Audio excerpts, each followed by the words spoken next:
All right, Project Restoration, Jeremiah 23 in Hood. Yeah, so my subject that I was going to talk is excellence in service. Now I'm going to deal with selling and the principles of selling. And people that are professionals, they'll know what I'm talking about. But my appeal is to those in the body of Christ so that they may sharpen their skills, getting ready for the virus to lift, hopefully, and ready to socialize with our loved ones and relatives. So I'm gonna explain sales process, and you could just follow along and learn and try to relate it to how you might interact, because you may do it a little different, but there are certain principles.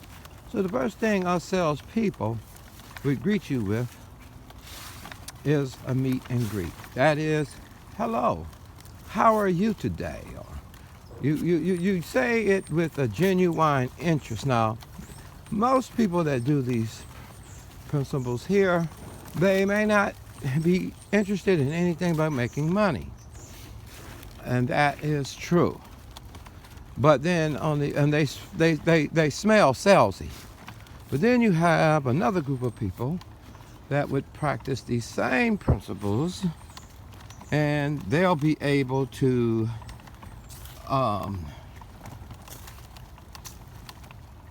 be effective. Because the difference is, if you cannot, in your meet and greet, make a connection, they don't like you in 3 seconds. You present yourself to whoever the crowd or culture has everything to do with everything. Credibility, if you don't have a brand, means nothing. You have to establish it and win them. As it appeals to collective groups and the business world, is how much charity do you give away? And collective groups and churches, it would be the same standard as far as credibility goes. You can't profit off nonprofit, and that would be hypocrisy if you did. If a person claiming nonprofit has about $700 million, then I don't know how you privatize it off of a collective whole. But at any rate, the first step is the meet and greet. And if you haven't been, out and about and at 7-Eleven, right? Gave a bottle of water to someone in 110 degrees heat in Las Vegas, other than yourself, you probably missed the practice to have a genuine interest by habitually practicing self-absorption. And that comes with equipping. The pleasures of Egypt versus thinking about your brother. So God had to separate Moses from the culture he was in to retrain him. This is the transition of 2021. So if I appeal to the body of Christ, will be, whoever they may be, they would know that appeal is true.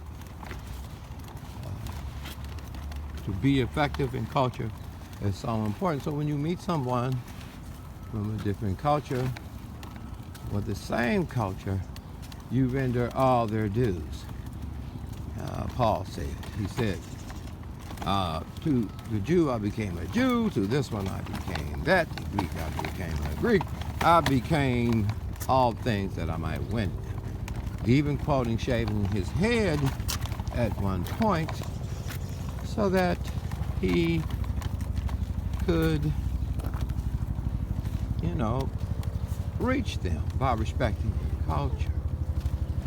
Now, big failures with denominations without culture adjustment, you say, like all the holy rollers, their voices are silent as far as reaching this culture.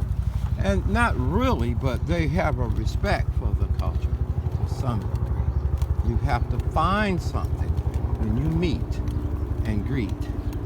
You start doing a discovery. How are you doing? Where you from? Seen any shows? If you see a football jersey, you got commonality, mutuality. If you're smart, you'll let them do the talking once that commonality is discovered. And let the ether drop, because as they say what they like, not what you like, they begin to get excited. They shift from the reptilian side of their brain of just, hey man, I don't want to be bothered, to, this is interesting. And I think that's fantastic myself. So when that happens, I think she's asleep, yeah. She's asleep. Yeah, the word puts people to sleep. The principles of the universe riding down like a 1805 thing anyway. They probably pushed them buggies out here. Shoot, man, the creek runs 29 miles right there. And this is reserved. So, bottom line, this buggy spirit is right here. Anyway, the commonality here is the buggy, the spirit of the old, 1850 or whoever was here, and they probably used this trail with buggies, and kids probably went to sleep. Commonality. So anyway, once you find something common in your discovery, asking questions, third level questions, how's that? How do you mean? The subject is interesting, and offer a third level listening ear. I'm talking Daniel stuff.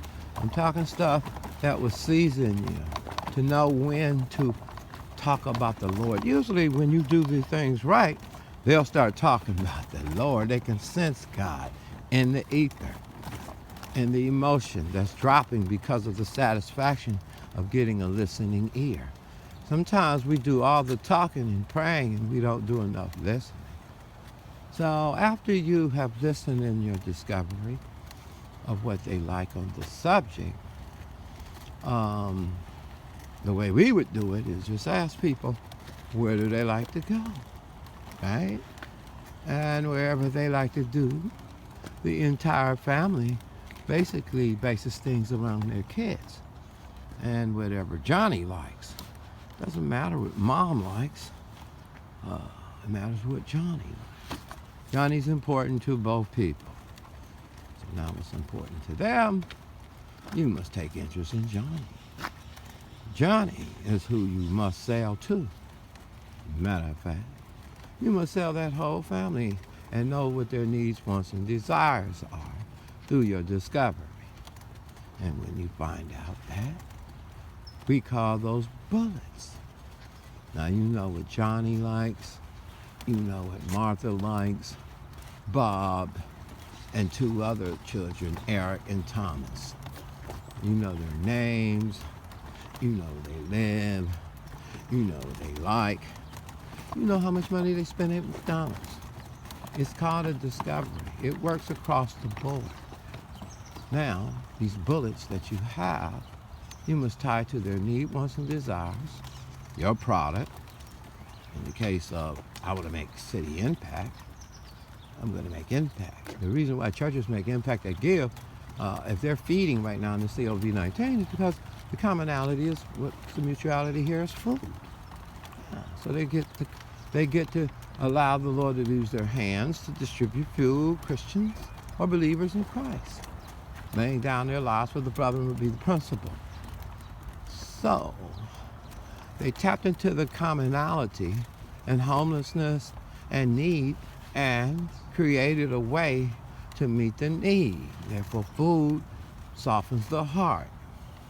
In sales, when you repeat back to the listener, now that being the one on tour, what is important to them, if you can repeat back each one what is important to them, then you know not only your product, and how to tie it to your need, wants, and desires, but you also know what's important to them.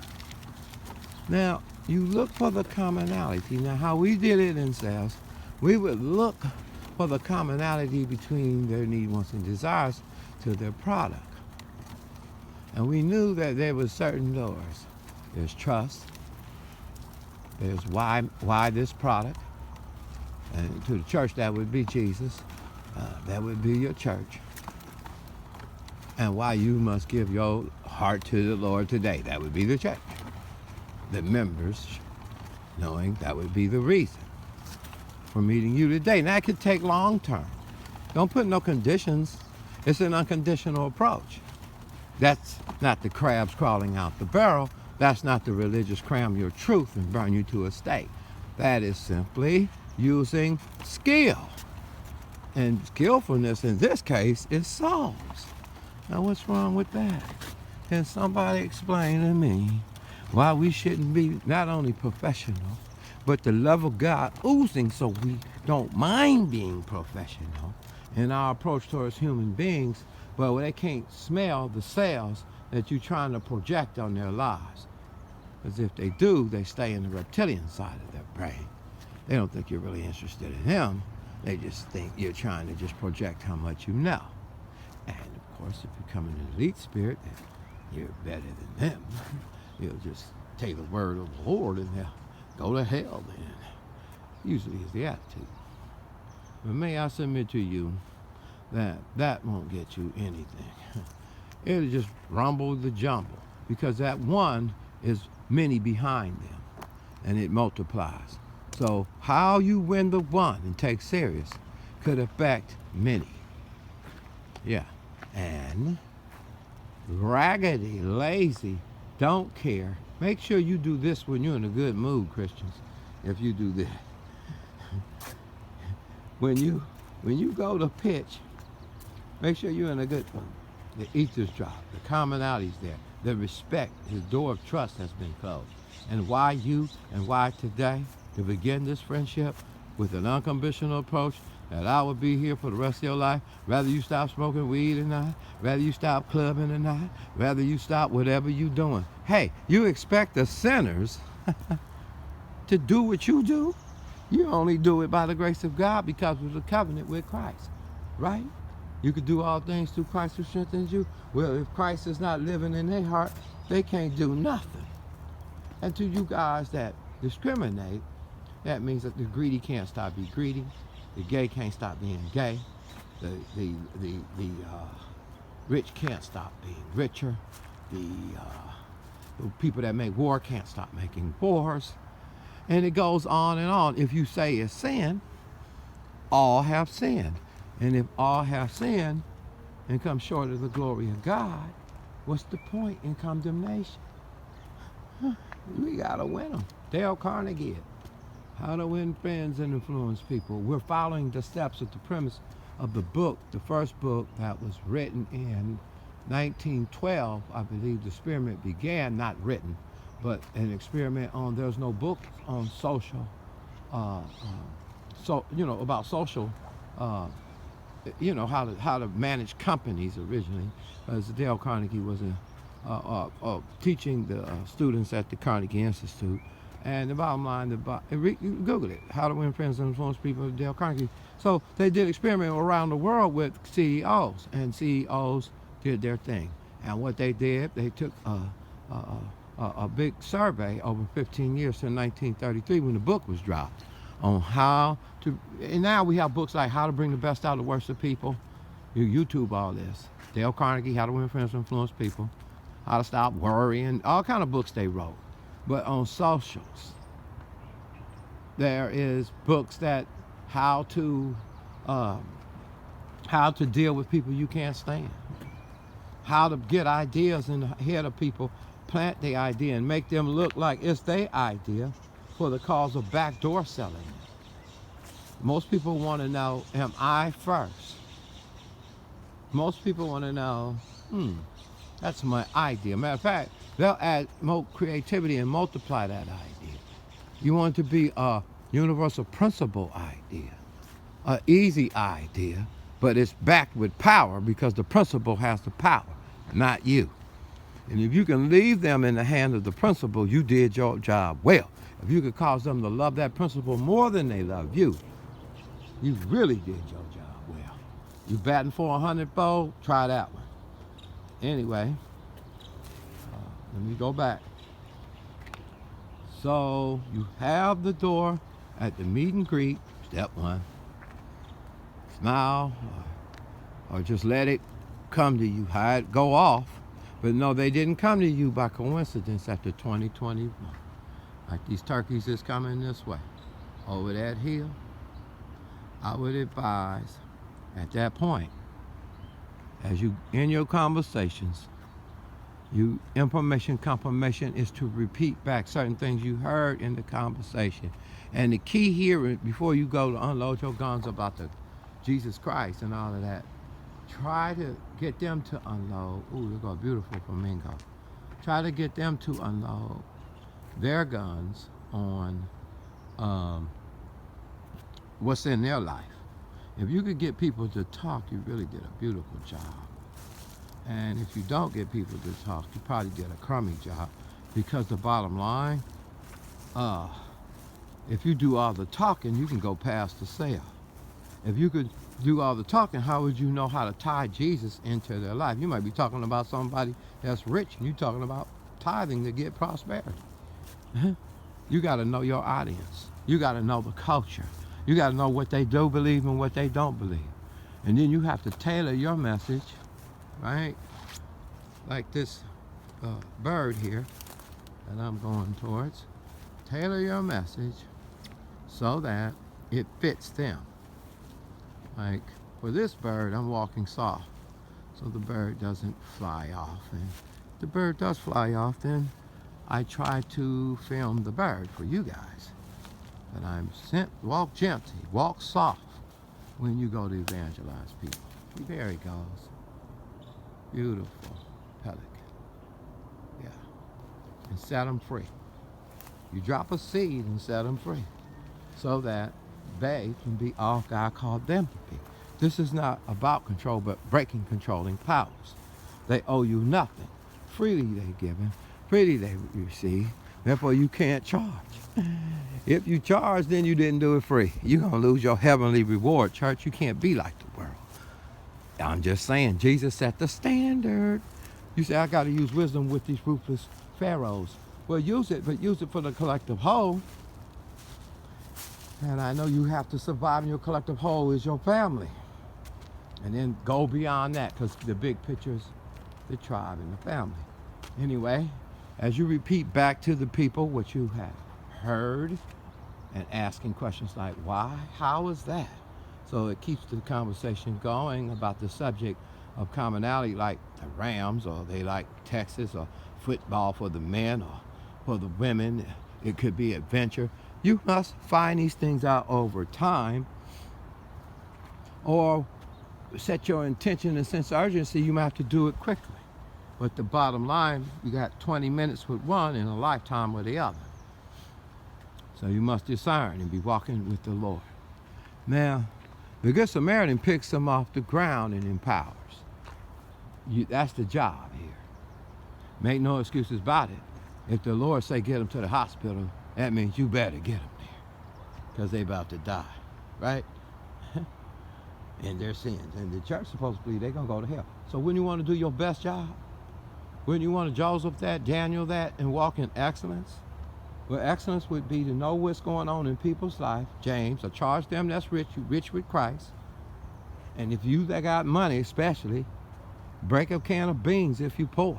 Bottom line, I charge them, communicate, and be ready to distribute. That was a charge. So those that had power to gather collectively